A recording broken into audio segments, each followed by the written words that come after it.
This is episode 13 of The Art of Agency, a launchpad for realtors. With my co-host, I'm bringing you in first this time, Mallory Pastor. And I'm Jonathan Green. Our guest today is Mike Schumm, a good friend of mine, a longtime real estate coach, spent 30 years building businesses of all kind. Mike, welcome to the show. Hey, thanks for having me, Jonathan, Mallory. I'm so excited to be able to kind of just chat with you guys and talk about some of the stuff that I've been up to for decades now, which I never had time to talk about it because I was always working so much and so hard that it was always full speed ahead. And I've never had time to reflect, like literally, except for in the last year. So I've come up with a lot of things, like realize like who I am and why I did it and where I succeeded, and would love to talk about it a little bit today with you guys. Yeah, I'm excited. We spent for years, of course, with you as my coach, just talking in private. Now it's time to release it to the world. So it's good that we can have these conversations and talk about things that you've helped me personally with over the years, that I believe a lot of agents are struggling with across the country. Just in terms of the overall real estate landscape, like right now, we're recording in April of 2023. What do you see the biggest challenge for a real estate agent, whether new or old? What's the biggest challenge right now? Wow, it's so funny you asked that question, because just ironically, in the last 2 or 3 weeks, I've been talking to a lot of business owners, lead companies, some of the biggest lead companies, software companies, and they all have the same challenge.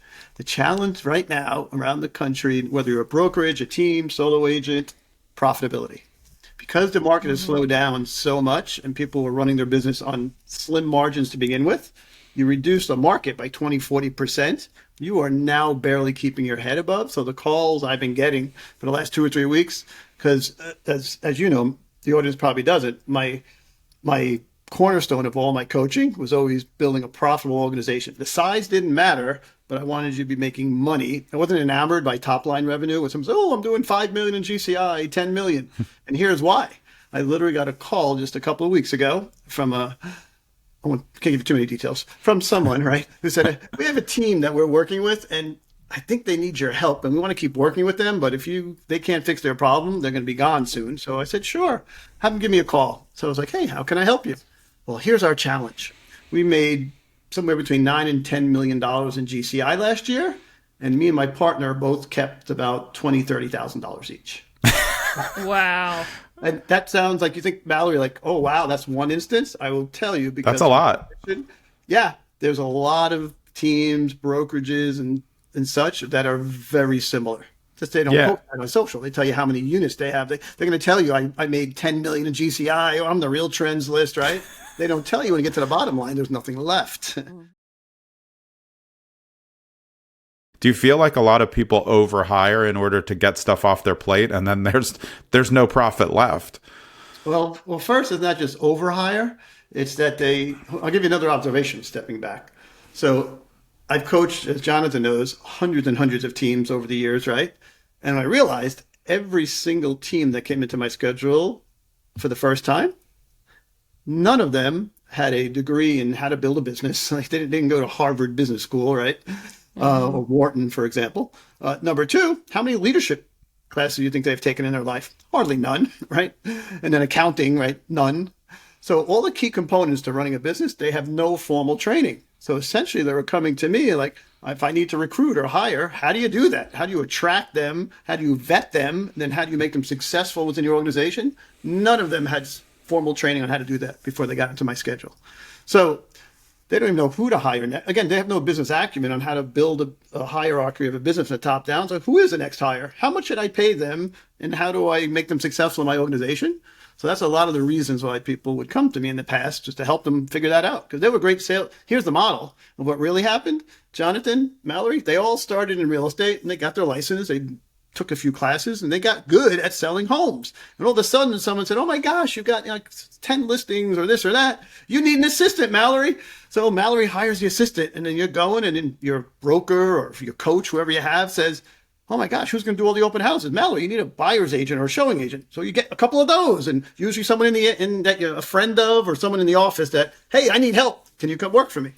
So all of a sudden you blink your eye, Mallory, and you're in charge of 10 people. And you're like, oh my God, I hate this one. I want to fire him, but I don't know how. This one's not performing. How do I make them, right, do that? And you're just a mess. So getting that straightened out usually because you're not a leader is what usually happens. I'll give you a funny story, which is kind of true with most of my teams in reflecting, is when they came to me originally, and you look at them a year or two later, very few people from the original team are still on the team.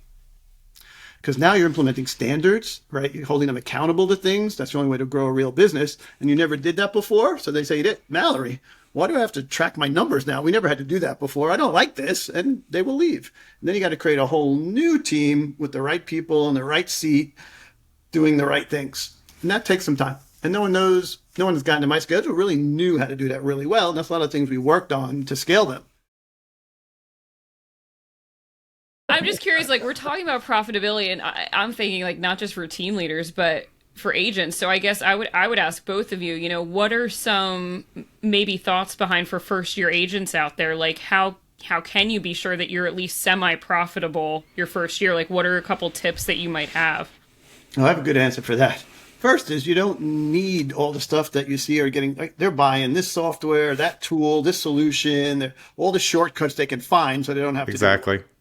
So the first thing they need to do is just develop their fundamental basic skills. Like I would tell you what I coach to when I coach, there was nothing fancy. I wouldn't have the new idea. I wasn't into the blockchain and Bitcoin and right. I would not be coaching if I was coaching now with a chat GPT, like, oh my gosh, this is how, right? No, they need to learn the fundamentals and do them every day over and over again, right? Have a schedule that has those income producing activities every day that make you money and avoid the distractions that will happen.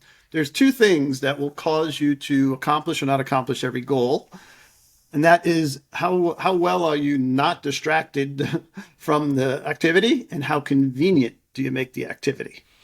So you've got to make, say it's calls, you got to make your calls every day. You've got to find a way to make them in a non-distracted environment and that nothing else, because your brain will trick you for making calls every day because it doesn't want you to make calls because they consider that dangerous and your brain's designed to keep you safe. Mm-hmm. And you will fall into a trap. So it's really the basics, Mallory, right? Get them in, give them, and don't give them too much. I see some teams, they have like a 60, 90-day boot camp, and they're just vomiting on these agents with tons. And like they're going to teach them how to write a contract in the first couple of weeks, and they're not going to write a contract for months. Do you think they're going to remember that? No. To give you some examples, I had a friend of mine told me the story where he had his team of like say 15 agents, I forget the exact number, right? And they were doing millions in GCI. And at the end of the day, he came home with maybe like $100,000, right? Running the team. And he had a high D personality. He just wanted to kill the team every day. Like had no patience. They weren't doing what they were supposed to be doing, right? Just that whole driver. Like, interesting. Yeah, right. So frustrated as heck, right? Making like a little bit of money after all this work. And looking at it, I said, you know what I think you need to do? His wife was amazing. She was like a great high SC. So she could run the back end. She could handle the transactions. And he was a great driver, made him a great listing agent. So I said, why don't you just go out and get listings all day long? Let your wife handle the back end. And we had one buyer's agent to handle open house or buyers. So a team went from this down to 3 people. About 100,000. You want to take a guess how much we were able to make year 2? Definitely like $1 million. That's my guess. 1.1 million. Yeah. Wow. No headaches, no extra cost, no overhead, because that was his personality type. He was going to take listings, like he won't take no, right? He'll take a listing. That was his superpower. His superpower is not leadership. Unless you wanted to spend a lot of time, probably years, developing that. But why? What's the goal of your business? Your business goal, in my opinion, is to support your life, not become your life. Yeah. And with no headaches and 1.1 million, that would definitely be enough money for that family to do everything they've ever dreamed of doing. So that was their model. Number 2, I'll just share some models I've noticed. These have happened like organically. And just again, these observations I've made. So that's one, but you could stay really small and highly profitable.